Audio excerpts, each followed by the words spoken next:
ಬಚ್ಚೇಗೌಡ ಚಪ್ಪಲಿ ಇಲ್ಲ ಅಂತ ಹೇಳ್ತಾನೆ. ಇವನಿಗೆ ನಾನು ಹೇಳ್ತೀನಿ, 200 ರೂಪಾಯಿಗೆ ಮನೆಗೆ ಬಂದ ರಿಸರ್ವಾಯರ್ ಸ್ಟ್ರೀಟ್ ಅಲ್ಲಿ ಇತ್ತು. 200 ರೂಪಾಯಿ ಹೆಂಚಿನ ಮನೆ. ಇಲ್ಲಿ ನಮ್ಮ ಎಂ ಚಂದ್ರಶೇಖರ್ ಪಾಪ ದಣಿ ಇಲ್ಲಿ ಬಸವನಗುಡಿಯಾಗ ಒಂದು ಹೆಂಚಿನ ಮನೆಯಾಗಿದ್ರು. ಇವ್ರಿಗೆಲ್ಲ ಕಾಚಾ ಇರ್ಲಿಲ್ಲ ರೀ. ಈ ಹುಡುಗರಿಗೆ ಕಾಚ ಹಾಕ್ದು ನಾನು ಆಗ 4 ಕಾಣಿ ಒಂದು ಕಾಚ ಎಲ್ಲ ಬಿಟ್ಕೊಂಡು ಓಡಾಡ್ತಿದ್ರು ಹುಡುಗರು ದೊಡ್ಡವರಲ್ಲ. ಇವರು ಆ ಮುನ್ನಾರಾಯಣ ಅಂತ ಒಬ್ಬನಿದ್ದ ಬನ್ನೇರ್ಗಡ್ದೆ, ಆ ಮುನ್ನಾರಾಯಣ ಅಂತ ಅವನು ಕಾಚಾ ತಂದು ಕೊಟ್ಟ. ಹೇಳ್ಬಾರ್ದು, ನೋವಿನಿಂದ ಹೇಳ್ತೀನಿ. ಅಕ್ಕಿ ಕೊಟ್ಟವು, ಬಹಳ ಮಕ್ಳಿತ್ತು ನಿಮ್ಗೆ, ಹೆಣ್ಣು ಗಂಡು ಮಕ್ಕಳು, ಓದಿರೋ ಡಿಪ್ಲೊಮೊ, ಮಾಡ್ತಿದ್ದು ಪೀಸ್ ಕಾಂಟ್ರಾಕ್ಟ್, ಮಾತಾಡ್ತಿದ್ದು ಪೀಸ್ ಕಾಂಟ್ರಾಕ್ಟ್ ಮಾಡ್ತಿದ್ದು, ದೊಡ್ಡ ಕಾಂಟ್ರಾಕ್ಟ್ ಅಲ್ಲ.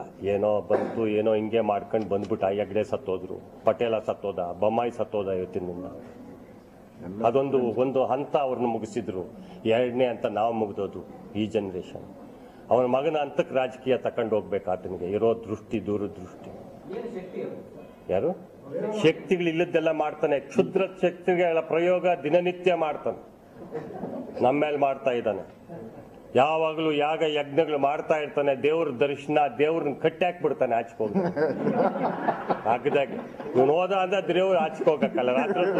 ರಾತ್ರಿ ದೇವ್ರು ಓದ್ತದೆ ಅಂತಾನೆ ರಾತ್ರಿನೆಲ್ಲ ಕಟ್ಟಿ ಹಾಕ್ಬಿಡ್ತಾನೆ ದೇವ್ರು. ಪಾಪ ಯಡಿಯೂರಪ್ಪನ ದೇವಸ್ಥಾನಗಳು ಸುತ್ತಾನೆ ಅಂತಾನೆ. ಇವನು ಸುತ್ತಿರೋ ಅಷ್ಟು ದೇವಸ್ಥಾನಗಳು, ಇವನು ಹೋಗಿರೋ ಅಷ್ಟು ಜ್ಯೋತಿಷಿಗಳು, ಇವನು ಪಟ್ಟಿ ಪ್ರಪಂಚದಲ್ಲೇ ಯಾರೂ ಇಲ್ಲ. ನಂಬರ್ 1 ಹಿಂಗ್ ಸುತ್ತಿರೋ ಕಂಡ ದೇವಸ್ಥಾನ. ಒಂದೇ ದಿವಸ 3 ದೇವಸ್ಥಾನಕ್ಕೆ ಹೋದ ಚುನಾವಣೆ ಇತ್ತು ರಾಜಕೀಯನ. ಇವ್ರ ಅಪ್ಪನ ಆಸ್ತಿನ 2.5 ಎಕರೆ ಇತ್ತು. ಅರ್ಧನೇಳಾಗಿತ್ತು. ಹೆಂಚಿನ ಮನೆ. ತಮ್ಮನ ಮಕ್ಕಳು ತಮ್ಮನು ಜೈಲಲ್ಲವನೇ ಇವನು ಆಸಿಡ್ ಹಾಕಿ ಪ್ರಕರಣದಲ್ಲಿ. ಈತನು ಬಚ್ಚೇಗೌನಿಗೆ ಚಪ್ಪಲಿ 40 ವರ್ಷದಿಂದ ಇತ್ತ ಅಂತ ಹೇಳವನೆ. ಎಲ್ಲ ಕೈ ಕಟ್ಕೊಂಡು ನಿಂತ್ಕೊಂಡಕ್ಕೆ ಭಿಕ್ಷೆ ಅಲ್ಲ. ನಮ್ಮಪ್ಪ, ನಮ್ಮ ತಾತ ಜೋಡಿದಾರ, 7 ಗ್ರಾಮ ಜೋಡಿದಾರ. 4,000 ಎಕರೆ ನಮ್ದು ಜಮೀನು. 4,000 ಎಕರೆನಲ್ಲಿ ಸುಮಾರು 3,000 ಎಕರೆ ನಾವು ಟೆನೆಂಟ್ಸಿಗೆ ಬಿಟ್ಟವು. ದುಡ್ಡು ಕೇಳಲಿಲ್ಲ. ಎಲ್ಲ ನಮಗೆ ಬೇಕಾದ ಕುಟುಂಬಗಳಿಗೆ ಬಿಟ್ಕೊಟ್ವು. ಈ ಒಂದಷ್ಟು ಇಟ್ಕೊಂಡಿದ್ದೇವೆ ನಾವು ಅಣ್ಣ ತಮ್ಮಂದ್ರು. ನಮ್ಮ ತಂದೆಗಳು 4 ಜನ. ನಮಗೇನು ಕಡಿಮೆ ಇಲ್ಲ. ನಾವು ಬಂದಿರ್ತಕ್ಕಂಥದ್ದು ಕೆಂಪೇಗೌಡನ ವಂಶಿಕ ಬಚ್ಚೇಗೌಡ. ಜಂಬಕ್ಕೆ ಹೇಳೋದಿಲ್ಲ. ನಮ್ಮ ತಂದೆ ಚನ್ನಬೈರೇಗೌಡ, ನಮ್ಮ ತಂದೆ ಇನ್ನೊಬ್ರು ತಾತ ರಣಬೈರೇಗೌಡ, ಹೊಸಕೋಟೆ ಕಟ್ಟದೋನ್ ತಮ್ಮೇಗೌಡ.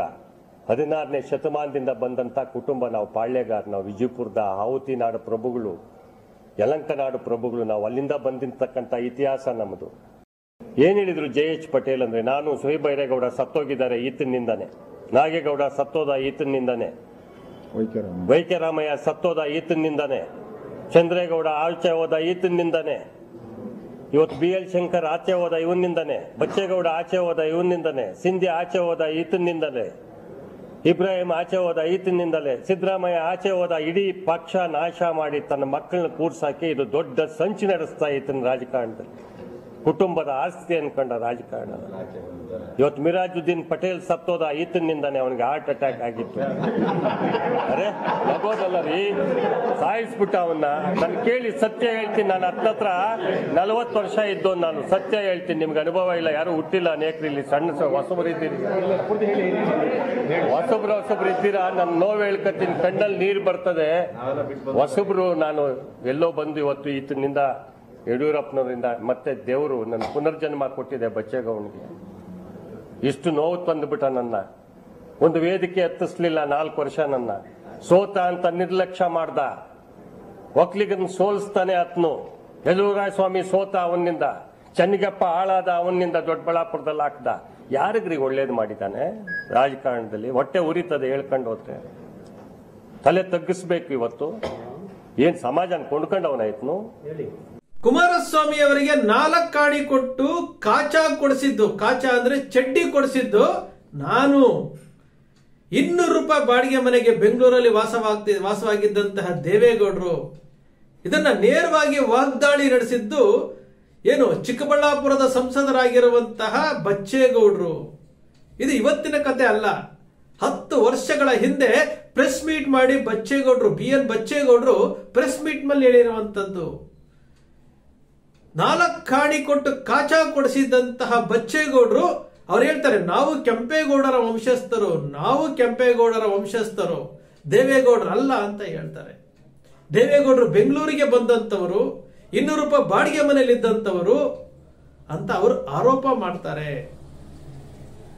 ಹಾಗಾದ್ರೆ 200 ರೂಪಾಯಿ ಬಾಡಿಗೆ ಮನೆಗಿರುವಂತವ್ರು 4 ಕಾಣಿಗೆ ಕಾಚಾ ತಗೊಳ್ಕೊಳ್ಳಾಗಷ್ಟು ಬಡತನಲ್ಲಿದ್ದಂಥವ್ರು ಇವತ್ತು ಸಾವಿರಾರು ಕೋಟಿಗಳ ಆಸ್ತಿಯ ಒಡೆಯರು ಹೇಗಾದ್ರು? ಕುಮಾರಸ್ವಾಮಿ ಅವರು ಹೇಳ್ತಾರೆ, ನಾನು ರಾಜಕೀಯದಲ್ಲಿ ಹಣ ಮಾಡಿದ್ದಲ್ಲ, ನಾನು ಚಿತ್ರರಂಗದಲ್ಲಿ ಹಣ ಮಾಡಿದ್ದು, ನಾನು ಪ್ರೊಡ್ಯೂಸರ್ ಆಗಿದ್ದೆ ಅಂತ ಹೇಳ್ತಾರೆ. ಕುಮಾರಸ್ವಾಮಿಯವರು ಇದೇ ವಿಚಾರ ಚಂದ್ರ ಚಕೋರಿ ಅಂತ ಒಂದು ಸಿನಿಮಾ ಬರುತ್ತೆ. ಚಂದ್ರ ಚಕೋರಿ ಸಿನಿಮಾ ಏನಾದ್ರೂ ಫ್ಲಾಪ್ ಆಗಿದ್ದಿದ್ರೆ ಕುಮಾರಸ್ವಾಮಿ ಅವರ ಏನು ಚಿತ್ರರಂಗದಲ್ಲಿ ಏನು ನಷ್ಟವನ್ನು ಅನುಭವಿಸಿ ಅಲ್ಲಿ ಅವರು ಚಿತ್ರರಂಗದಿಂದ ಬಹಳಷ್ಟು ಪೆಟ್ಟು ತಿನ್ಬೇಕಾಗಿತ್ತು ಅಂತೇಳಿ ಸ್ವತಃ ಆ ಚಂದ್ರ ಚಕೋರಿ ಸಿನಿಮಾ ರಿಲೀಸ್ ಟೈಮ್ ಅಲ್ಲಿ ಅವರೇ ಹೇಳಿಕೊಂಡಿದ್ದಂಥದ್ದು. ಚಂದ್ರ ಚಕೋರಿ ಸಿನಿಮಾ ಪಾಸ್ ಆಯ್ತು. ಎಷ್ಟು ಗಳಿಸಿತ್ತು? ಒಂದಷ್ಟು ಗಳಿಸಿತ್ತು. ಇವತ್ತು ಸೂರ್ಯವಂಶ ಇರ್ಬೋದು, ಒಂದಷ್ಟು ಸಿನಿಮಾಗಳನ್ನ ಕುಮಾರಸ್ವಾಮಿ ಅವರು ಮಾಡಿದ್ದಾರೆ. ಆ 2-3 ಸಿನಿಮಾಗಳಲ್ಲಿ ಬಂದಂತಹ ಲಾಭದಿಂದ ಇವತ್ತು ಸಾವಿರಾರು ಕೋಟಿ ರೂಪಾಯಿಗಳನ್ನ ಗಳಿಸೋದಕ್ಕಾಗುತ್ತಾ? ತಮ್ಮ ಮಗ ನಿಖಿಲ್ ಕುಮಾರಸ್ವಾಮಿ ಅವರು 100 ಕೋಟಿ ರೂಪಾಯಿಯನ್ನು ಎಲೆಕ್ಷನ್ ಅಫಿಡೇವಿಟ್ ನಲ್ಲಿ ಡಿಕ್ಲೇರ್ ಮಾಡ್ತಾರೆ ಅಂತಂದ್ರೆ ಎಲ್ಲಿಂದ ಬಂತು ಹಣ? ಇವತ್ತು ರಿಪಬ್ಲಿಕ್ ಆಫ್ ಹಾಸನ ಅಂತ ಏನ್ ಹೇಳ್ತಾ ಇದ್ವಿ, ಈ ಅಟ್ಟಹಾಸಗಳು, ಈ ಕ್ರೂರತೆ ಎಲ್ಲವನ್ನು ಹೇಗೆ ಬಂತು? ಬೆಂಗಳೂರಿನಲ್ಲಿ 25 ಪೈಸೆಗೆ ಒಂದು ಕಾಚಾವನ್ನ ಕೊಡಿಸಿದಂತಹ ಬಚ್ಚೇಗೌಡರು ಹೇಳ್ತಾರೆ, ದೇವೇಗೌಡರು ಯಾವ ರೀತಿ ಜನತಾ ಪರಿವಾರದಲ್ಲಿರುವಂತವ್ರನ್ನೆಲ್ಲ ಮುಗಿಸ್ತಾ ಬಂದ್ರು ಅಂತ ಹೇಳ್ತಾ ಬರ್ತಾರೆ. ನಿಜಕ್ಕೂ ಒಬ್ಬ ರಾಜಕಾರಣಿ ಜನಪ್ರತಿನಿಧಿಯಾಗಿರ್ಬೇಕಾಗಿತ್ತು. ನಾನು ಬರೀ ದೇವೇಗೌಡರ ಕುಟುಂಬದ ಆಸ್ತಿಗಳ ಬಗ್ಗೆ ಮಾತಾಡ್ತಾ ಇಲ್ಲ. ಪ್ರತಿಯೊಬ್ಬ ರಾಜಕಾರಣಿಯರು ಅದನ್ನೇ ಹೇಳ್ತಾ ಇದ್ದೀನಿ, ನೀವು ರಾಜಕಾರಣಿಗಳು ಜನಪ್ರತಿನಿಧಿಯಾಗಿ ಜನಸೇವೆ ಮಾಡಬೇಕೆ ಹೊರತು ಜನರ ಹಣವನ್ನ ಲೂಟಿ ಮಾಡಿ ಜನರ ತೆರಿಗೆ ಹಣವನ್ನ ಬಳಸ್ಕೊಂಡು ನಾವೇನೋ ಸಾಧನೆ ಮಾಡಿದೀನಿ ಅಂತ ಹೋಗ್ತಿರಲ್ಲ, ಅದು ನಿಮ್ಮ ಸಾಧನೆಗಳಲ್ಲ. ನೀವು ಜನಪ್ರತಿನಿಧಿಗಳು ಜನರು ಕೊಡುವಂತಹ ತೆರಿಗೆ ಹಣದಲ್ಲಿ ಭತ್ಯೆಗಳನ್ನ ತೆಗೆದುಕೊಂಡು ನೀವು ಜೀವನ ಮಾಡಬೇಕಾಗಿರುವಂತದ್ದು.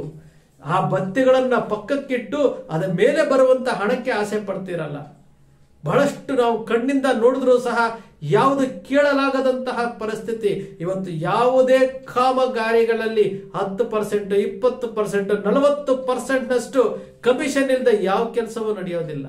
ಒಬ್ಬ ಶಾಸಕನಿಗೆ ಎಷ್ಟು ಪರ್ಸೆಂಟೇಜ್ ಬರುತ್ತೆ ಅಂತೇಳಿ ಎಲ್ರಿಗೂ ಗೊತ್ತಿರುವಂತ ವಿಚಾರ, ಎಲ್ಲಾ ಮಾಧ್ಯಮಗಳಿಗೂ ಗೊತ್ತಿರುವಂತ ವಿಚಾರ. ಏನ್ ಬಿಜೆಪಿ ವಿರುದ್ಧ 40% ಕಮಿಷನ್ ಮಾಡಿದ್ರಲ್ಲ ಕಾಂಗ್ರೆಸ್ನವರು ಅಷ್ಟೇನೆ, ಅದೇ 40% ಹಣವನ್ನೇ ತೆಗೆದುಕೊಳ್ತಾರೆ. ಯಾವ ಶಾಸಕರು ಇದಕ್ಕೆ ಹೊರತಾಗಿಲ್ಲ. ಇಡೀ ಪ್ರಜಾಪ್ರಭುತ್ವ ವ್ಯವಸ್ಥೆಯನ್ನು ಇವರು ಹಾಳು ಮಾಡ್ತಾರೆ.